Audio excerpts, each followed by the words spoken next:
The Last of Us was never good. This really needs to be said in this era of suddenly realizing that wow, The Last of Us Part Two looks like it's going to be really terrible.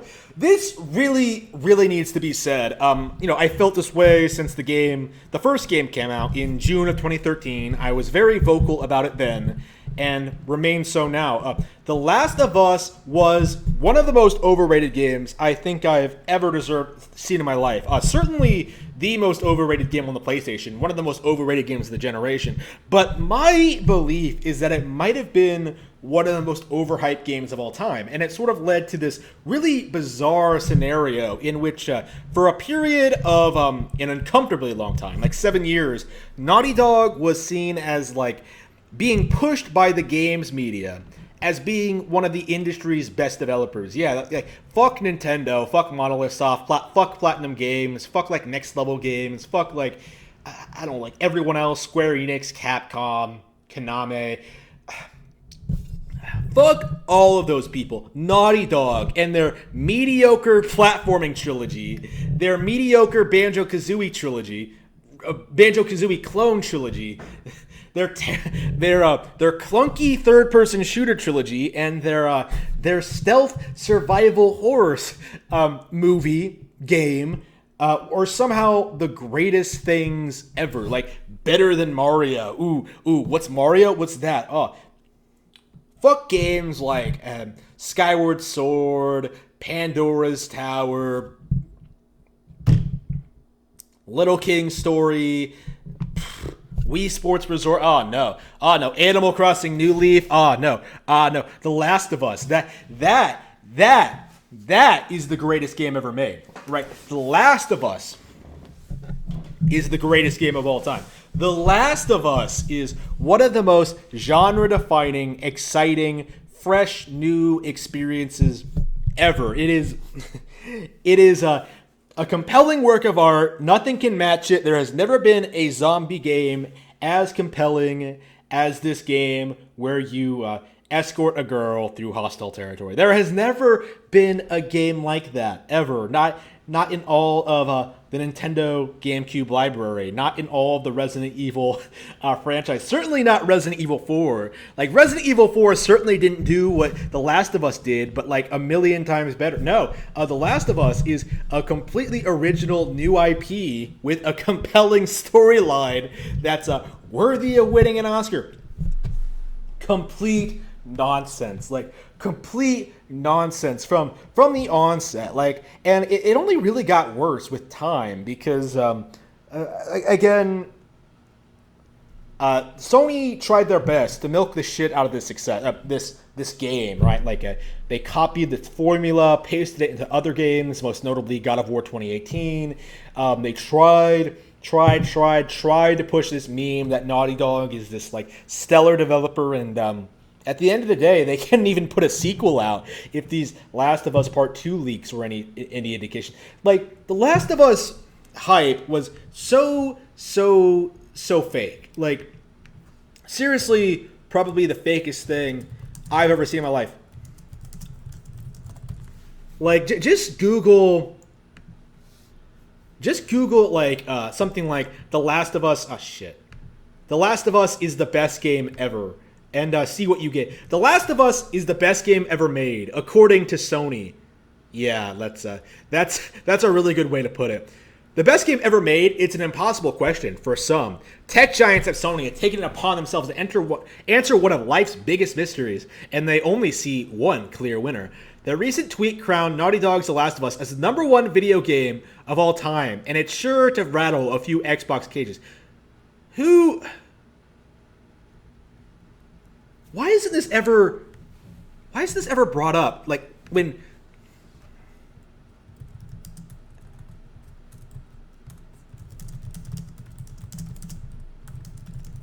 I've never seen this tweet before, but it's just bizarre. We've got to hand it to them for picking such a brilliant game, but is it really worthy of the best ever? We're not so certain. Although the post tried to be clever with their decision, we don't doubt Saudi fully believes this is the truth. Okay, wow. Unbelievable. The Last of Us, a look back at the best video game ever made. Oh no, oh no. In June of 2013, almost exactly 5 years ago, something significant happened. A video game was released that not only outdid most every other high-budget AAA game ever released, but it did something that people previously thought couldn't be done. It was written so well that it genuinely tugged at your heartstrings. Yeah, people never got emotional at Super Metroid, at Fire Emblem, at Star Fox, at The Legend of Zelda Wind Waker. No, fuck all that shit. Oh no, The Last of Us is the first game ever that got you emotional. The Last of Us is the only emotional video game ever made. Emotions, gamers don't know what those are. The Last of Us introduced it to us. Like, The Last of Us taught us how to be human. Like, The Last of Us is how gamers finally came out of their mother's basements and started talking to women for their first time, because The Last of Us changed people's lives. Just ridiculous. It was written so well that it genuinely tugged at your heartstrings. The characters were too real, flawed, complex, driven by survival, and able to feel real emotions like love and hate. Like, this is so hyperbolic and ridiculous. Like, I've played The Last of Us, okay? It is nothing special. Okay, so why am I writing about a game that came out 5 years ago? This is quite possibly the most redundant and unnecessary article I will ever write. Does anyone care enough to read this? Well, I do, apparently, because I am specifically looking. This is exactly what I was talking about. This kind of empty fluff piece that exists to hype up The Last of Us as literally the best thing ever, when there's nothing to it. There's no value. There is nothing there. Why are you talking about yourself? Why are you not talking about Joel and Ellie's adventure, their relationship? Why are you talking about, like, is anybody going to read this? Well, no, because nobody cares, but holy shit. Okay, well, I'm writing it for two reasons. One, we have a sequel to look forward to.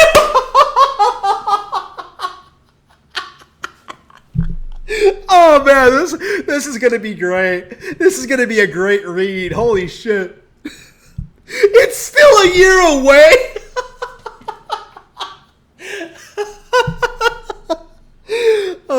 It's still a year away, but we need to revisit the first game to talk about just how important it is and why you should look forward to it more than your first child. No, just kidding. Why you should look forward to the sequel. And two, I just replayed it again for its entirety for the first time in years. The best game ever made, and this is the first time you've replayed it. I played A Link Between Worlds again a couple of months after it came out. Breath of the Wild, Pikmin 3, The Wonderful 101, Bayonetta.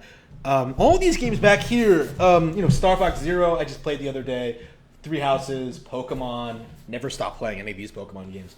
Wind Waker, Metroid. I'm playing all these Metroid games. I was thinking about playing Super Mario Bros. 3 again. I play these games regularly because I love them and they're legitimately that good and fun to return to, like, every few months or so. Like, the best games are something I can just pick up whenever and have a blast whenever. It's just the best game ever made. Like, so for the first time in years, it's just, there's no passion here. There's no genuineness here. Like, it's just empty hype. This just went from hilarious to really depressing. The Last of Us made us think. Wow, that must be a first for this writer. In a post-apocalyptic world, years after a fungal cordyceps virus outbreak takes out more than 60% of the world's population and makes the rest into zombie-esque living dead, society breaks down and people are either living in quarantine zones run by martial law or they're out in the dangerous world on their own. We meet a man named Joel who, at the beginning of the outbreak, loses his preteen daughter. It's an absolute heart-wrenching scene. No, it's not. It's really ham-fisted and melodramatic. However, this is years later, and him and his now girlfriend Tess Is it his girlfriend? I don't think she was his girlfriend. Maybe I'm misremembering, because I don't care about this game's plot, but are smugglers in the Boston quarantine zone. They meet a girl named Ellie, who was apparently the first human ever discovered who was immune to the cordyceps virus. She was bitten but did not turn, which she can come into contact with fungal spores but not get sick. A woman named Marlene, who is high up in an organization called the Fireflies, wants to get Ellie across the country so they can finally, with the girl's immunity, work out some kind of type of vaccine and save the entire human race. Over the rest of the game, Ellie and Joel become very close, as a father-daughter unit. Joel has a lot of trouble talking about the loss of his daughter, but as the game continues, you see these walls start to erode. You always see people talk about this. Oh, the father-daughter relationship. It's so good. It's so realistic. It really, really isn't. What is with these PlayStation fans and their obsession with being parents to kids? God of War 2018 did this too. It's does it make you think you might someday have sex? It makes no sense to me. He also starts to care for Ellie as an adopted daughter of sorts. You spend a year traveling the country, chapters marked by the seasons that pass. You meet people, both good and bad. You see much of a broken down United States, where infrastructure is long gone, nature is slowly creeping into our man-run cities, and danger is around every corner. The game is truly significant in every way. Its outstanding soundtrack, the amazing high-budget graphics, and flawless gameplay. Oh, the flawless gameplay where Ellie literally is completely invincible. Yeah, really, real flawless. However, probably the most significant aspect of the game is how it chose to end its story. You always hear them do this, every single time. They talk about the father-daughter relationship, and they talk about the ending. They seriously try and make it out that Joel made some kind of super hardcore decision, and what he did right. It's nowhere near as complex or deep as they make it out to be. They're trying to make it out like it's some kind of I Am Legend plot twist, or I'm thinking of Isaac Asimov's The Last Question. Maybe some deep, meaningful thing. You know what I mean? Something that really makes you stop and think. You know what I mean? It really, really isn't. It's Ellie saying okay, and that's it. These people were just always desperately trying to we might as well read the spoilers. It's a 5-year-old game, but I still gotta say it. This is where we talk about the ending. Joel managed to get Ellie to the Fireflies, not a small feat considering they started in Boston and ended up through Wyoming, Colorado, and into Utah. Marlene is there, but informs him that in order to successfully create a vaccine from Ellie's immunity, she will die in the process. The fungal virus lives in her brain, and that's what they will need from her. And so here is the question. Does Joel allow Ellie to die to save the human race, or does he rescue her from the Fireflies so she can live? Surprisingly, he chooses the latter. How is that surprising? Although most people would choose to save the human race, and with good reason, Joel already lost a daughter. His daughter... Would most people save the human race, though? His daughter never got to grow up. Such is the unfairness of the world. He is now fully bonded with Ellie, a very kind soul and good person who, as Marlene even states, would want them to proceed with the surgery so the human race can be saved. Joel lies to her and tells her the Fireflies are no longer looking for a cure in order to convince Ellie that she is no longer needed. Let's see.